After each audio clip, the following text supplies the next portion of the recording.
지금 이대로 완전하다. 모든 상대적인 분별과 구별과 무게는 결국 우리 마음이 지어낸 우리 마음 안에서의 허상이요 허구일 뿐이지 결코 사물에 실제하는 것이 아니다.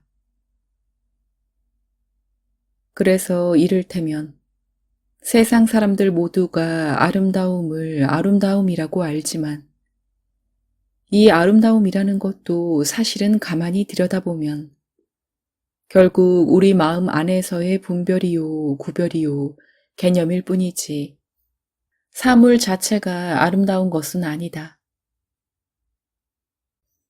예를 들어 봄에 화사하게 목련꽃이 필 때 우리는 그것을 보며 아름답다고 탄성을 지르기도 하지만 곧 그것이 힘없이 툭 하고 져버리면 그 허망이 떨어져 누운 꽃잎을 보면서는 추하다고 한다. 그러나 이때에도 마찬가지로 목련꽃은 그냥 피었다가 그냥 질 뿐인 것을 우리가 아름답다 하기도 하고 추하다 할 뿐인 것이다. 다시 말하면 아름다움과 추함이라는 것도 사실은 다만 우리 마음 안에서의 분별이요, 구별일 뿐이지 사물에 있는 것은 아니라는 말이다. 선과 악이라는 것도 마찬가지다.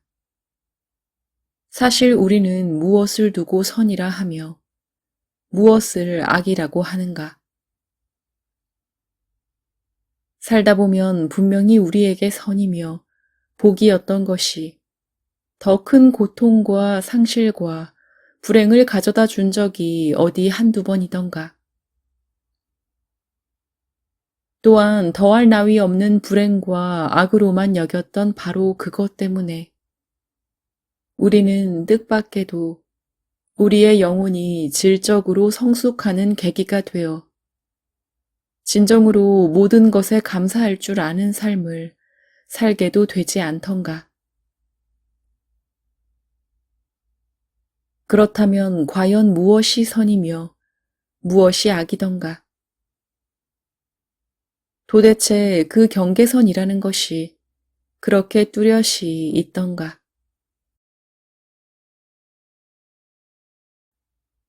그렇다고 해서 선도 없고 악도 없다고 말하려는 것이 아니다. 우리네 삶이란 보다 입체적인 무엇일 수 있다는 것이다.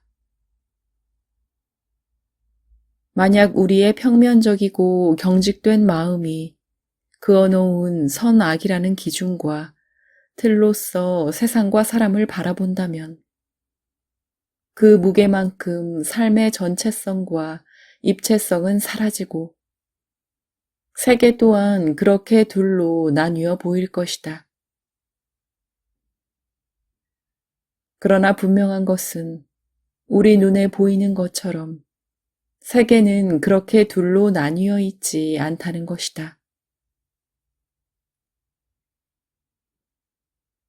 있음과 없음, 어려움과 쉬움, 길고 짧음, 높고 낮음, 앞과 뒤 등은 우리네 삶과 경험 속에서 분명히 사실로서 존재한다. 그러나 있음에 집착한 만큼 없음이 우리를 더욱 아프게 하고 절망케 하는 것은 아닐까. 만약 있음에 대한 집착의 무게가 전혀 없다면 없음이라는 것이 그렇게 큰 상실과 무게로 우리에게 다가올까? 마찬가지로 삶이라는 것에 많이 집착한 만큼 죽음이라는 것이 우리에게 큰 두려움으로 다가오는 것이 아닐까? 만약 집착 없이 다만 주어지는 삶을 하루하루 열심히 감사하며 사랑하며 산다면 그 사람의 마음에도 죽음이라는 것이 그렇게 무겁고 두려운 무엇으로 자리하고 있을까? 그는 때가 되면 선연히 그 삶의 자리를 죽음에게 내주지 않을까? 그러면서 살아있는 동안 경험했던 모든 것들에 깊이 감사하게 되지 않을까?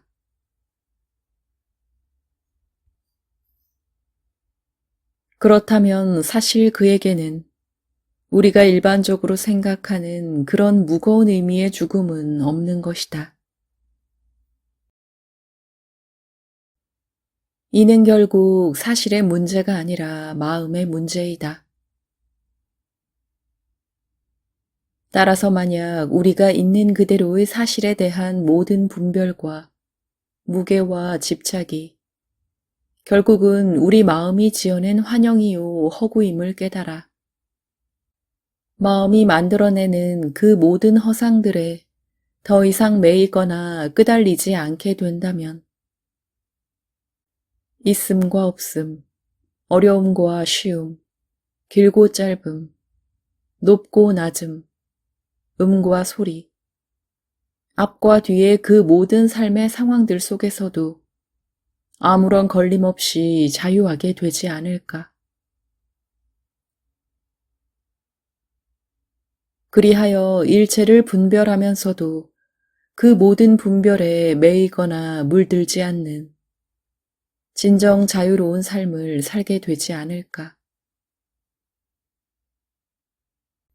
만약 그렇다면 이제 더 이상 그를 구속할 수 있는 것은 아무것도 없는 것이다. 모든 것을 있는 그대로 볼 줄 아는 사람은 온갖 사물을 온갖 모양으로 분별하되 그 어느 것에도 끄달리거나 매이지 않는다. 그는 마치 거울과도 같아서 온갖 생각과 감정과 느낌들을 경험하는 너무나 평범한 일상의 삶을 남들과 똑같이 살면서도 거울이 온갖 사물을 다 비추면서도 다만 비추기만 할 뿐 소유하려 하지 않듯이 다만 그렇게 살 뿐 그 어느 것 하나 자기 것으로 소유하려 하지 않는다. 또한 무언가를 하여도 했다는 의식이 없으며 뭔가 훌륭한 일을 하고서도 거기에 머무르지 않는다. 그는 다만 매 순간순간 존재할 뿐이다. 그렇게 머무르지 않기에 그는 영원할 수 있다. 매 순간이 곧 영원이기 때문이다.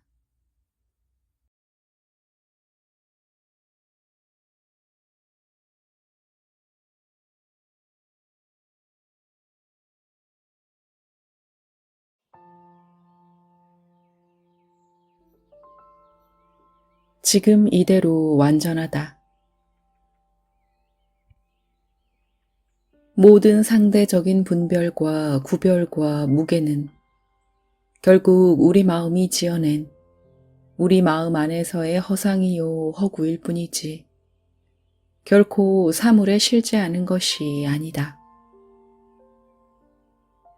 그래서 이를테면 세상 사람들 모두가 아름다움을 아름다움이라고 알지만 이 아름다움이라는 것도 사실은 가만히 들여다보면 결국 우리 마음 안에서의 분별이요 구별이요 개념일 뿐이지 사물 자체가 아름다운 것은 아니다. 예를 들어 봄에 화사하게 목련꽃이 필 때 우리는 그것을 보며 아름답다고 탄성을 지르기도 하지만 곧 그것이 힘없이 툭 하고 져버리면 그 허망이 떨어져 누운 꽃잎을 보면서는 추하다고 한다. 그러나 이때에도 마찬가지로 목련꽃은 그냥 피었다가 그냥 질 뿐인 것을 우리가 아름답다 하기도 하고 추하다 할 뿐인 것이다. 다시 말하면 아름다움과 추함이라는 것도 사실은 다만 우리 마음 안에서의 분별이요, 구별일 뿐이지 사물에 있는 것은 아니라는 말이다. 선과 악이라는 것도 마찬가지다. 사실 우리는 무엇을 두고 선이라 하며 무엇을 악이라고 하는가? 살다 보면 분명히 우리에게 선이며 복이었던 것이 더 큰 고통과 상실과 불행을 가져다 준 적이 어디 한두 번이던가.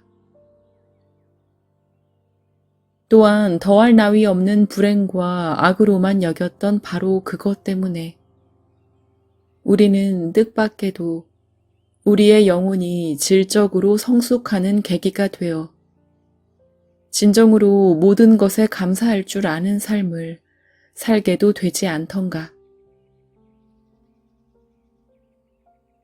그렇다면 과연 무엇이 선이며 무엇이 악이던가? 도대체 그 경계선이라는 것이 그렇게 뚜렷이 있던가?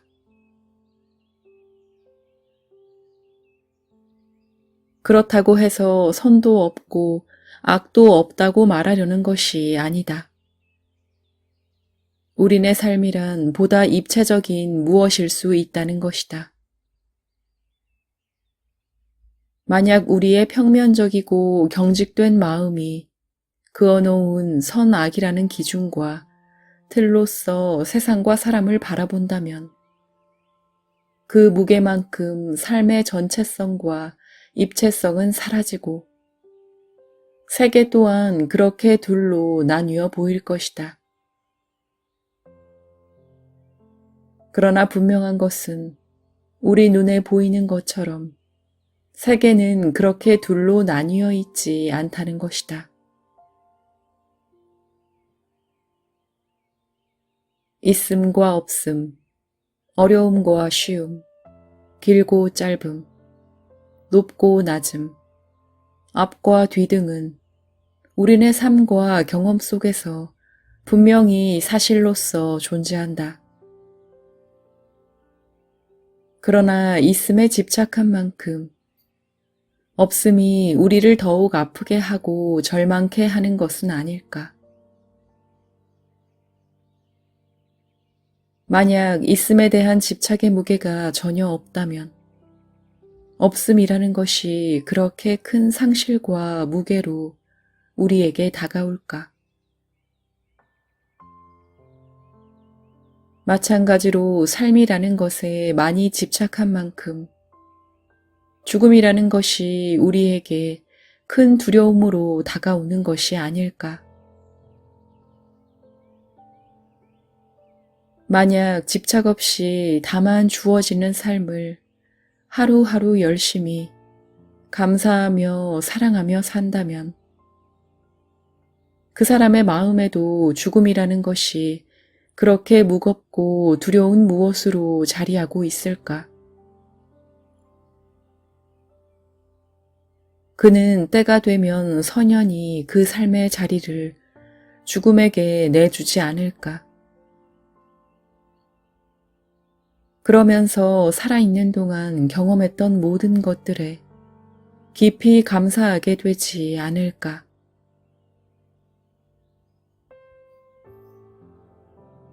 그렇다면 사실 그에게는 우리가 일반적으로 생각하는 그런 무거운 의미의 죽음은 없는 것이다. 이는 결국 사실의 문제가 아니라 마음의 문제이다.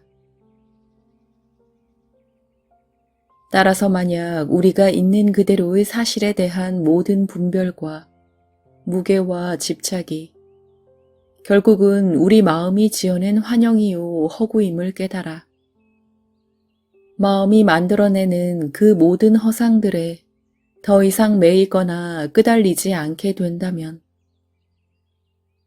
있음과 없음, 어려움과 쉬움, 길고 짧음, 높고 낮음, 음과 소리, 앞과 뒤의 그 모든 삶의 상황들 속에서도 아무런 걸림 없이 자유하게 되지 않을까. 그리하여 일체를 분별하면서도 그 모든 분별에 매이거나 물들지 않는 진정 자유로운 삶을 살게 되지 않을까. 만약 그렇다면 이제 더 이상 그를 구속할 수 있는 것은 아무것도 없는 것이다. 모든 것을 있는 그대로 볼 줄 아는 사람은 온갖 사물을 온갖 모양으로 분별하되 그 어느 것에도 끄달리거나 매이지 않는다.